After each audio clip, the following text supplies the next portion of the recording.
Hi, I'm Venora. I paid for my sister's dream wedding, every flower, every fork, every fake smile. But when the big day came, I wasn't even on the guest list. She erased me from the ceremony I funded, and then walked down the aisle with the man who once promised me forever. They say betrayal feels like a stab in the back, but what if it comes dressed in white lace, smiling for the camera, calling you family? And what would you do if the only seat they left for you was the one you paid for? The email came at 9:42 in the morning. I was sipping on lukewarm coffee, half listening to a podcast about small business tax changes, when the subject line caught my eye. Final wedding video, thank you to our circle. I clicked without thinking. The screen opened to soft piano music and a polished montage of smiles, slow-motion laughter, and perfectly filtered light falling on white flowers. Bryn's voice overlaid the images, smooth and rehearsed. This wedding wouldn't have been possible without the people who stood by us from the beginning. You know who you are? My eyes scanned every frame like I was watching for a missing child. Frame after frame of her, of Heath, of bridesmaids in blush pink, of childhood photos, but not one of me. Not a corner of my smile, not a sliver of my silhouette. Even the family photo I paid a professional to shoot last year cropped just enough to erase me entirely. I sat there, mug still in my hand, the bitter coffee long gone cold. For a moment, I couldn't even feel angry. Just outside. I wasn't missing. I was removed, deliberately. I closed the video, stared at the wall across from my kitchen table, and tried to remember the exact moment I decided to fund her wedding.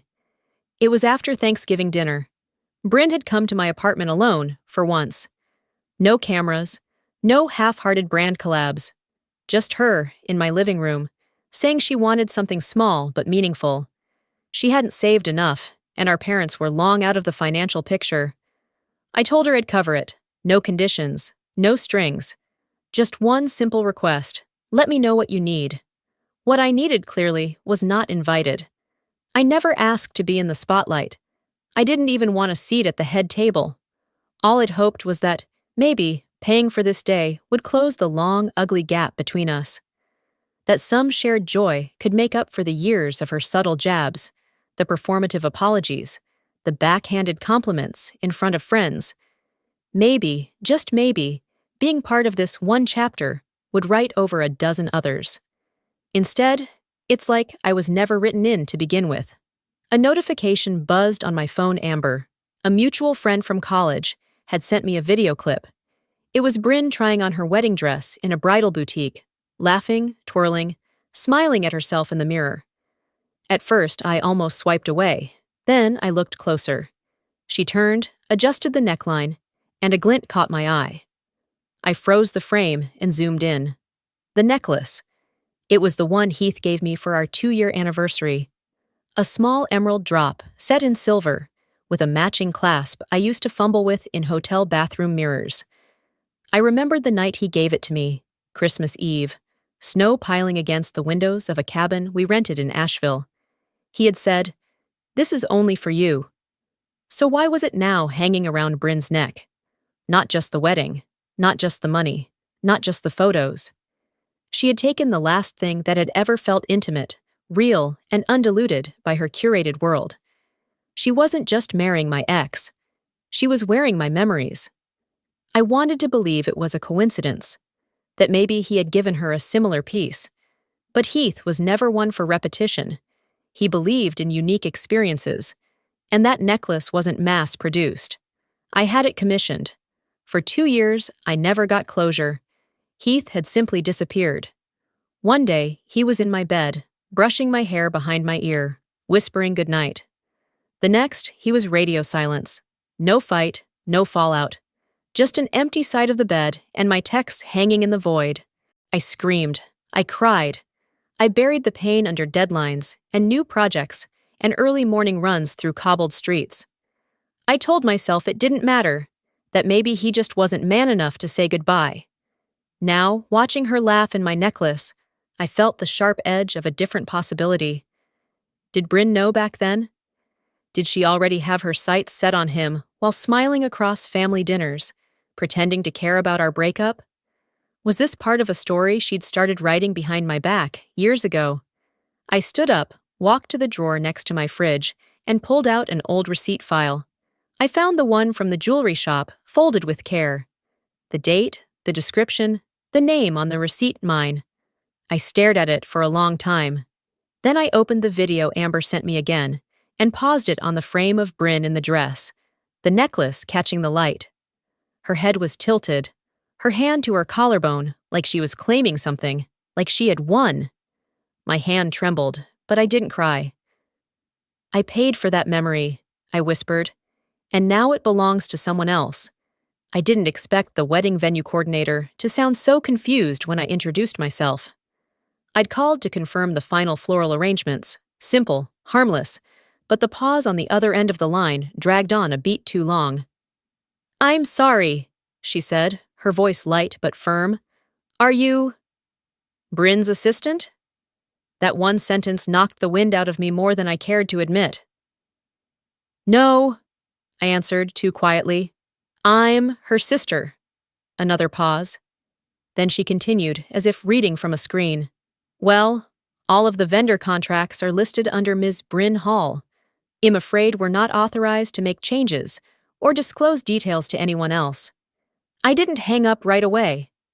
I sat there in my kitchen, phone still pressed to my ear, listening to nothing while my mind scrambled to replay every transaction it made, every transfer it confirmed, the deposits, the venue reservation, the catering fees, all from my account. The silence cracked when she spoke again. "Is there anything else I can help you with?" "No," I said, breath held tightly behind my teeth. "That's all. Thank you." I ended the call and stared at my laptop. I pulled up my inbox, filtered by sender, and started scanning through the email chain with the wedding planner. I opened the earliest ones, saw my full name on every wire transfer confirmation. But then, something changed. Halfway through the process, Bryn had set up a new shared Gmail account, Bryn and Heath Wedding 2024 World Gmail. Command insisted all future invoices be routed through there for better coordination. ID agreed at the time. I wanted to trust her. I wanted this to be smooth, painless. I hadn't realized I'd signed myself into the background of her story. That shared account was now the only email tied to any of the vendors. My name had disappeared from the communication threads. If anyone looked at the project from the outside, I was just the helpful sister who chipped in. I closed my laptop and stared at my reflection in the dark screen. My face looked calm, but inside I was unraveling slowly, like a hem coming loose one careless thread at a time. Later that afternoon, I called the florist. This time, I tried to keep the tone light, casual. "Hi, I was wondering if I could add a short message to the bouquet card for the bride." The woman on the line paused, just like the coordinator had. "May I ask who's calling?" I gave my name. She hesitated. "I'm sorry, but we can't make edits unless they come from the primary client. And according to our system, that's Bryn Hall." Of course it was. I ended the call before my voice could crack. I don't know why that particular moment felt worse than the rest. Maybe because it was so small. A note on a bouquet. A gesture that would have meant nothing to the guests, but everything to me. Just a quiet acknowledgement that had been part of it. But even that was too much. I opened my message thread with Bryn. My finger hovered over the call button. I could already imagine how the conversation would go, her airy voice dismissing it all as a misunderstanding, accusing me of overreacting, reminding me that I said I didn't want to be the center of attention. As if asking for acknowledgement equaled narcissism. Instead, I typed a message and deleted it. Then I typed another. Then nothing. She didn't forget. She planned it this way. Bit by bit, she scrubbed me out of the picture, out of the contracts, out of the paperwork, out of the version of the story she wanted to tell the world. And she knew I wouldn't fight her. Not publicly. But she underestimated one thing. Just because I wasn't loud didn't mean I was weak. I closed my laptop, took a deep breath, and opened a new file. Title: Proof. One by one, I listed every transaction, every invoice, every dollar spent, with dates and screenshots to back it up. I wasn't angry in that moment. Not yet. Just precise.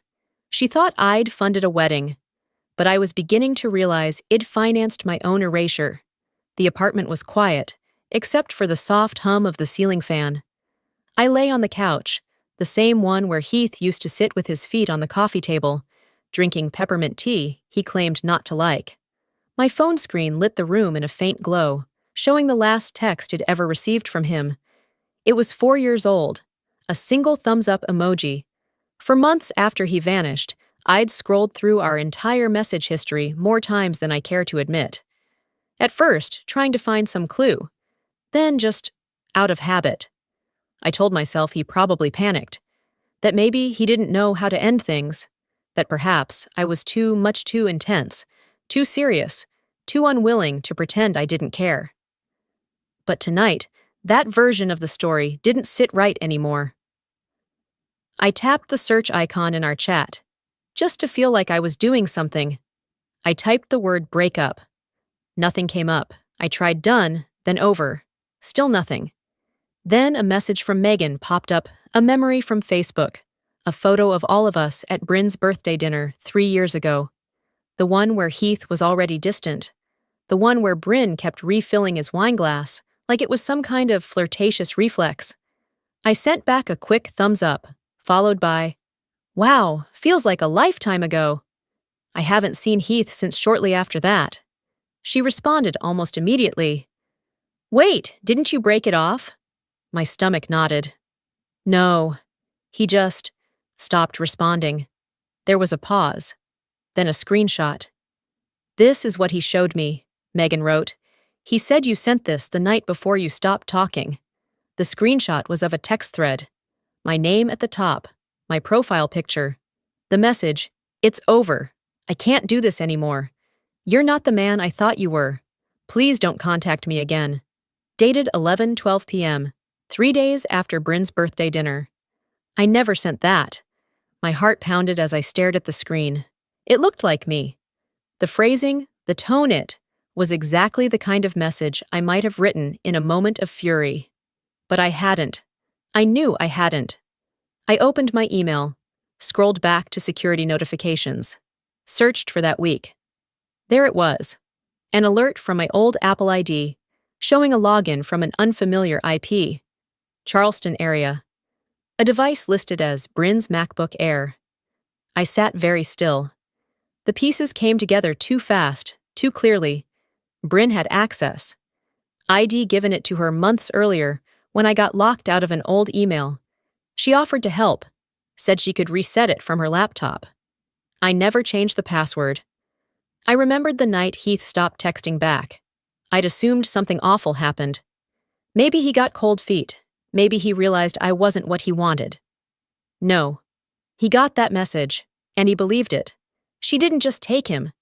She orchestrated the entire collapse. Every inch of the timeline had her fingerprints on it, subtle, calculated, effective.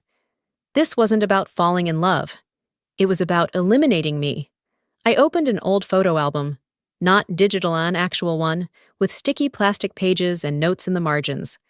There was a picture of me and Heath on the beach, 2 summers before he disappeared. His arm wrapped around me, his face buried in my neck. I remembered him talking about the future that day. Big house, wraparound porch, strong woman by my side, sweet tea that's never store-bought. He said, grinning, "You'll keep me grounded." I believed him. And now someone else was living in the house that was never built, wearing the necklace that was never returned, planning the wedding I'd never get an invitation to. I closed the album, set it back on the shelf. You don't mourn what never existed, but you do burn over what was stolen. My fingers opened the spreadsheet ID labeled proof. I clicked rename, the case. I added a new tab, emotional damages. I typed one line, Exhibit A, forged breakup message used to terminate relationship under false pretense. Then I added another, Exhibit B, shared device access used to impersonate and manipulate communication. My cursor hovered over the contact information for a local attorney I'd once met at a women's business brunch. She told me then, sometimes being silent isn't gracious. It's just giving them more time to bury you. I wasn't interested in burying anyone, but I was absolutely done pretending I hadn't seen the shovel. 5 days before the wedding, I sat in my car outside the venue I helped pay for, hands resting on the wheel, knuckles pale from how tight I'd been holding. The sun had dipped just enough to cast long shadows across the gravel lot. I wasn't here to cause drama. I wasn't even planning to get out of the car at first. But something in me, it wasn't spite. It wasn't pride, just wanted to see the flowers. The arrangements were scheduled to be finalized today. Pale roses with pops of sunflowers, my suggestion, my funding, my idea.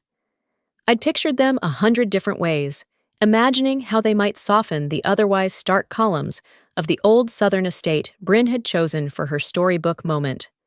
I took a deep breath, smoothed the front of my cardigan, and stepped out. The venue gates were wide open. 2 security guards stood casually near the side entrance, nodding to arriving guests and vendors. I walked slowly, purposefully, like someone who belonged. Because I did. "Hi," I said, approaching one of them. "I'm here for the floral review. Name's Venora Hall." He looked down at his clipboard, finger sliding along the printed list. Then his eyes narrowed slightly. "I don't see you here." "I'm her sister," I added, keeping my tone level. "This won't take long." He looked at me again, this time with the kind of polite pity you offer to someone who's clearly about to be disappointed. "I understand," he said, "but I was given strict instructions. Only those listed under the approved family and vendor entries can go past this point." I blinked. "I'm not on the family list?" He hesitated, then shook his head. "No, Mom. Only immediate family, or those with pre-clearance." "Sorry, immediate family." That phrase echoed louder than it should have. I opened my mouth to protest, to explain, to push back. But what was there to say that wouldn't sound pathetic? He offered to call someone, but I raised a hand and stepped back. "No need. I understand." I meant it. Not in the way people say when they're trying to be polite. I understood exactly what Bryn had done. This wasn't about a list or a clerical oversight. This was deliberate, calculated. She'd closed the gates before I ever got near them. I turned and walked back toward my car, heels crunching over loose gravel. Before getting in, I paused near the hedgerow that separated the lot from the main lawn. From behind the leafy wall, I could see everything. Bryn stood near the arbor, laughing as she directed a group of women in pastel dresses. She was animated, radiant, at home in the role she'd spent her whole life rehearsing. Then I saw Heath. He walked up behind her, placed a hand lightly on her shoulder. She leaned into him without turning, like it was natural. The flowers lined the pathway between them and the reception tent. Unflowers, roses, trailing ivy. My exact color palette. I'd chosen them because they reminded me of late summers at our grandparents' farm. Bryn used to say sunflowers were too aggressive, but here they were, beaming under Charleston's hazy afternoon sky. I didn't feel angry watching them. Not exactly. What I felt was gone. Like someone had lifted me out of a picture and forgotten to fill the space back in. I sat back in my car and stared at my phone for a long time. Then, without thinking, I opened my messages and started typing. I stopped by today. I wasn't trying to make trouble. I just wanted to see what I helped build. I stared at the words, thumb hovering over send. Then I deleted it. Instead, I opened my notes app and wrote, "Erased, funded it, designed it, not welcome." I hit save, closed the phone, and turned the key in the ignition. Halfway down the driveway, a notification buzzed. It was a mass text from the wedding planner. "Final seating charts have been locked. No late changes permitted." I laughed quietly, not because it was funny, but because it was confirmation. She hadn't just removed me from the table. She'd locked the doors and tossed the key before I even showed up. 3 days before the wedding, I texted Bryn a single line. "Let's talk. Somewhere public. Just you and me." She replied with a thumbs up and a time. 3 p.m., downtown. It wasn't a refusal, but it wasn't a yes either. It felt like how someone confirms a haircut obligatory, impersonal. I chose the calf. Small, polished, quiet.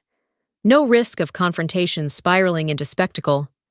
I wore dark jeans, a button-up, no makeup. She arrived 12 minutes late, in heels and sunglasses, dressed like she was attending a ribbon cutting. Her perfume hit the air before she even pulled out the chair. "Hey," she said, like we were brunching after yoga. "You look efficient." I didn't bother with pleasantries. I reached into my bag and pulled out the printed records. 3 manila folders, labeled venue, catering, decor. She didn't touch them. Instead, she leaned back and took a sip of her latte. "Is this an audit?" "No," I said. "It's a reminder." I laid the folders flat on the table. $42,983, 12 transfers, 17 vendor emails, 6 contract PDFs. All from me, not a single dollar from you. And yet, I pulled out the latest draft of the wedding program, the one her planner accidentally CC'd me on out of habit. I pointed to the bottom corner, where sponsor acknowledgments were usually listed. There, in dainty script, it read, "In honor of our silent patrons." Bryn took another sip. "I just assumed you'd want to stay out of the spotlight." "Why would you assume that?" "Because you're private. And honestly, people like you don't need credit. You already have a career, stability, whatever. You don't need this." My jaw locked. She was speaking in that syrupy tone she always used when she needed people to believe she was being kind while slicing their knees out from under them.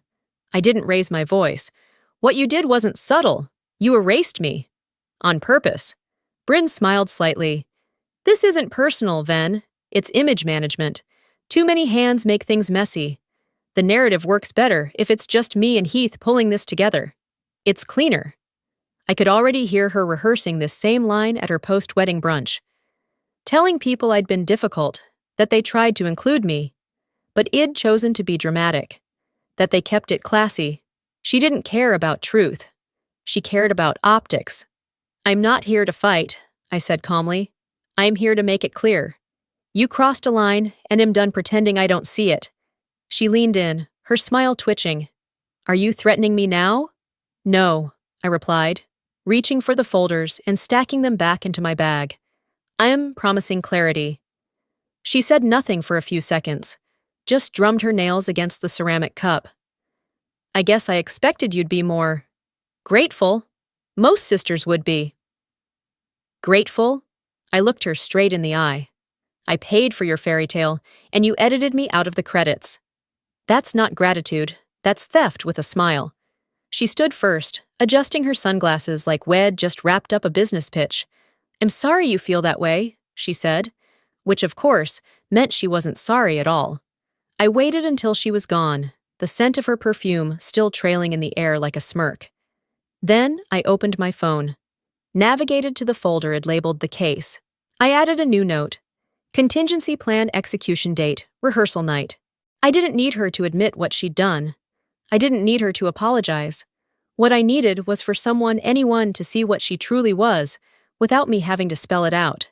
And if that meant letting her burn her own script down, I was happy to supply the match. The morning of the wedding, I woke up before the sun. Not because I was anxious or hurt or curious. I woke up because I had something to do, and I intended to do it with both hands steady. I moved from bed to the kitchen counter with practiced calm, sliding open my laptop before the kettle even whistled. The light from the screen washed over the granite. No clutter, no mess. Just a single tab open to my business banking portal. The account was labeled Bryn Wedding Fund, a name I'd assigned to keep the ledger separate from my day-to-day operations. Over $40,000 had moved through it in the past 3 months. I entered my password, paused at the prompt, then clicked, Freeze account. The confirmation popped up in less than 3 seconds. This account has been temporarily disabled. No transactions may be processed. I stared at the line of text and let out one quiet breath. "Let them find out the way I did," I murmured, and shut the lid. By 11:20 a.m., the first domino tipped. I wasn't there in person, of course, but I didn't need to be. A cousin had decided to live stream the event on social media, bless her heart, and the feed was clear enough to show everything. The DJ's music cut mid-introjust as the groom's parents were being escorted in. Silence followed, then static. Then a man's voice, off-screen, asking, "Is this thing on?" The screen shifted to the dance floor, where the caterers stood frozen, glancing at their phones.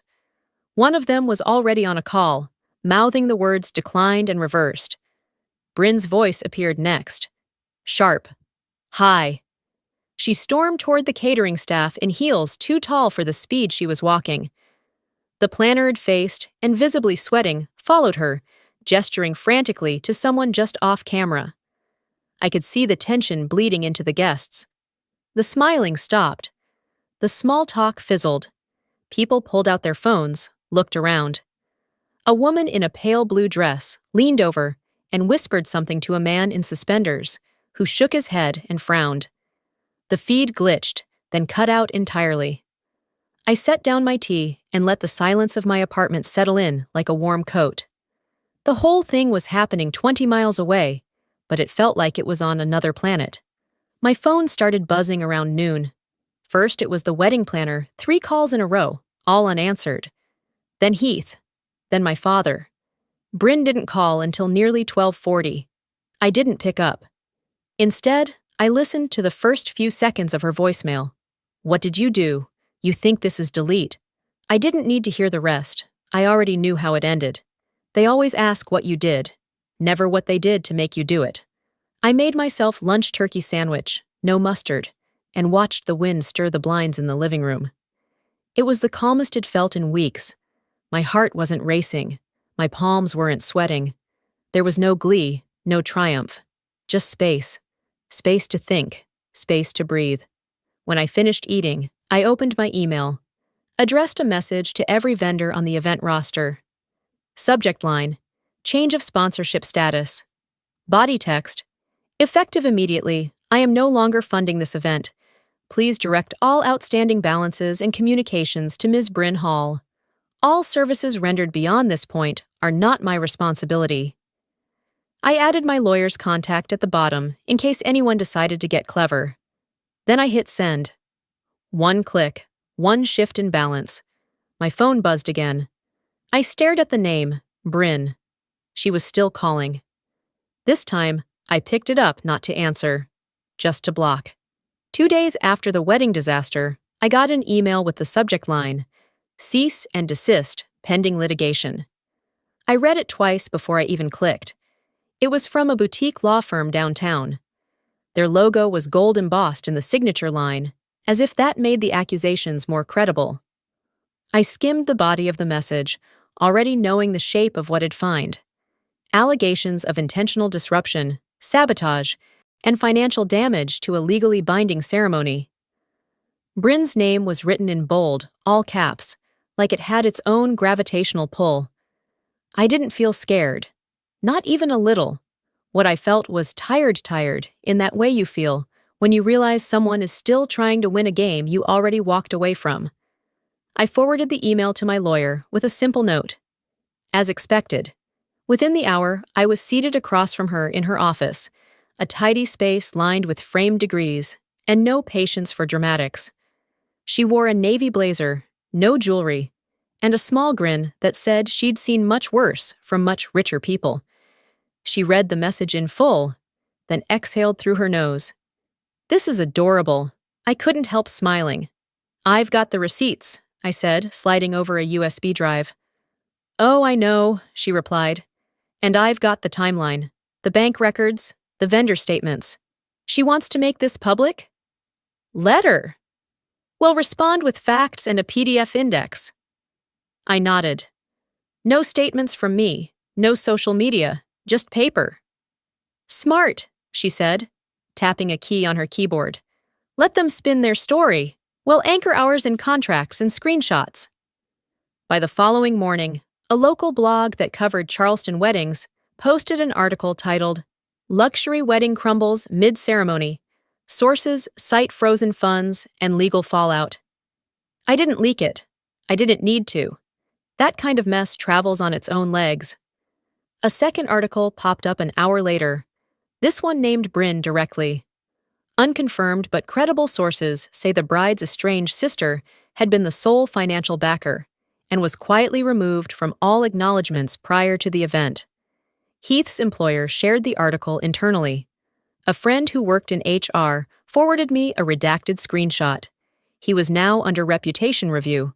When I read that phrase, I felt nothing, just a sense of symmetry. By noon, Bryn started posting vague Instagram stories, photos of champagne glasses and black and white quotes like, "Jealousy is a disease, get well soon." The irony was almost poetic. That night, she called me 3 times in a row. I didn't pick up. On the 4th try, she left a voicemail. "I never thought you'd actually go this far," she said. "You didn't have to humiliate me like this. I hope it was worth it." I saved the message. Then I uploaded it to a folder titled Legal Response Exhibits. No reply, no statement, no escalation. I wasn't here to trade barbs or subtweets. I was here to remind her I'd stopped playing her game the moment I pressed freeze. Later that evening, my lawyer sent a response to Bryn's counsel. My client requests no further communication unless formal charges are filed. She is prepared for depositions. Should Ms. Hall wish to pursue legal action, we welcome the opportunity to present our documented financial evidence. I read it twice, then sipped from the glass of wine I'd poured for myself. The city outside my window was quiet, lit in soft amber, the air just starting to turn from warm to cool.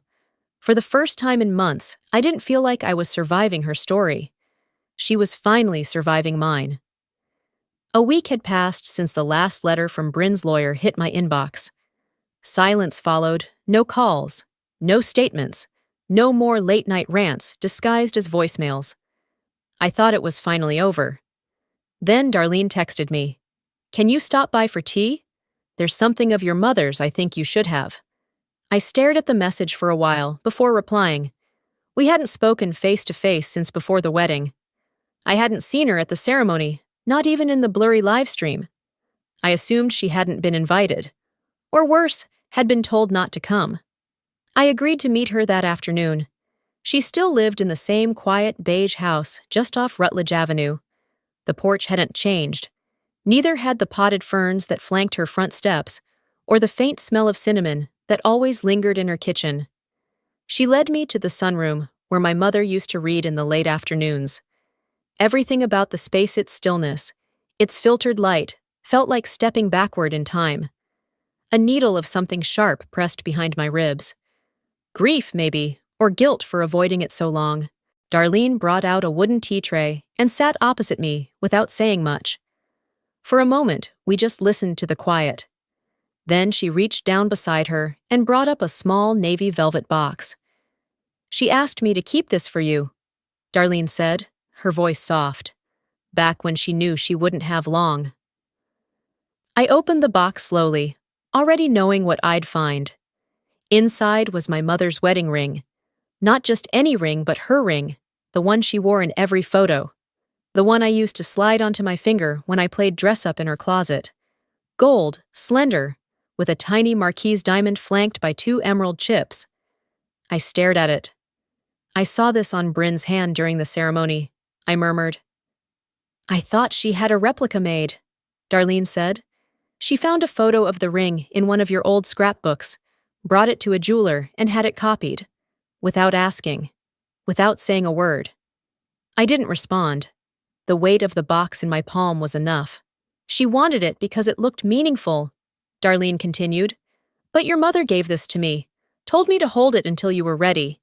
She said you'd know when that time came." I placed the box in my lap. There was no rage, no outburst, just something breaking quietly inside. Something deeper than betrayal. Something that had started as a small hairline crack, and over the past weeks had become a fault line.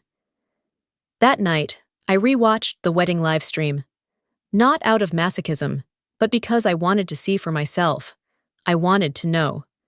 I watched Bryn slide the fake ring onto her own finger, all smiles and camera angles, then step to the mic and say with a teary voice, "I wish Mom could be here, but I know she'd want me to have her blessing. I closed the laptop and whispered, "She did." And it wasn't for you. Scrolling through social media posts from the wedding, I stumbled on another clip. It was from the reception. Bryn stood in front of a tall floral arrangement, microphone in hand, delivering a speech she probably thought sounded touching. "I want to thank my mom Darlene for showing me what strength looks like." She said it so easily, so convincingly, like the woman she'd ignored for 15 years had always been her North Star. But I remembered the arguments, the eye rolls, the years of pretending Darlene didn't exist unless she needed something. I turned the volume down and looked over at Darlene, now sitting across from me in her favorite chair, sipping tea like none of it had happened. "She called you Mom," I said. Darlene smiled gently, not mocking, not bitter. "I've always been hers," she replied, even when no one said it out loud. It was such a simple truth, but one I hadn't allowed myself to acknowledge until now. I opened the velvet box again, slipped the ring onto my finger. It fit perfectly, not just in size, but in story. "Thank you," I said quietly, "for not letting her rewrite everything." "She tried," Darlene said, reaching over to squeeze my hand. "But your mother knew who would carry her name forward. That's why she left it with me." And for the first time in weeks, I felt something settle inside me, not peace, exactly, but something close. Like it reclaimed a piece of my history that no one could forge or twist. 2 weeks had passed since the wedding that never quite happened, at least not for me. Life had returned to a quiet rhythm, like the settling of dust after a storm. Then, one morning, it came. A cream-colored envelope in my mailbox. Heavy cardstock, gold foil along the edges, and my name written in an elegant calligraphy font I recognized instantly, not handwritten, but printed. Impersonal. Distant. Still, I opened it slowly, letting my fingers feel the weight of the paper, the way people handle things that once mattered deeply. It was the official wedding invitation, the one I was never supposed to see. A quote adorned the front. "To love and be loved is to feel the sun from both sides." Below it, their names, Bryn and Heath, shimmered in metallic ink, like a final flourish meant to dazzle. Inside it read, "To our cherished circle, thank you for being part of our story." I let it fall onto the kitchen counter, right beside an empty mug and yesterday's unopened mail. I stared at it for a moment, not in shock, not even in sadness, just a stillness that came from truth finally confirming what I'd always known. It wasn't an oversight, it was a choice. It had always been a choice. Later that day, I did something unexpected. I went into the attic and pulled down a box I hadn't opened in years. Inside was my mother's old photo album, filled with fabric swatches, dried flowers, and notes written in her delicate script. On one page, taped carefully next to a faded sketch, was a note that read, "For your day when it comes." The sketch was of a wedding dress, long, flowing, with lace sleeves and a high neckline, timeless and modest. My mother had drawn it when I turned 20. It was always meant for me, but I recognized it. Bryn's wedding photos had recently gone public. The dress she wore, same cut, same sleeves, same antique-style buttons down the back. It wasn't inspiration she'd borrowed. It was replication. She hadn't just taken the spotlight. She'd taken the script. She didn't want to be me, I murmured. She wanted my part in the story. I closed the album gently and held it against my chest. No tears came. No bitterness. Just the quiet realization that I wasn't part of her celebration because I was never meant to be. That evening, I wrote a letter I had no intention of sending. Some truths are only meant for the page.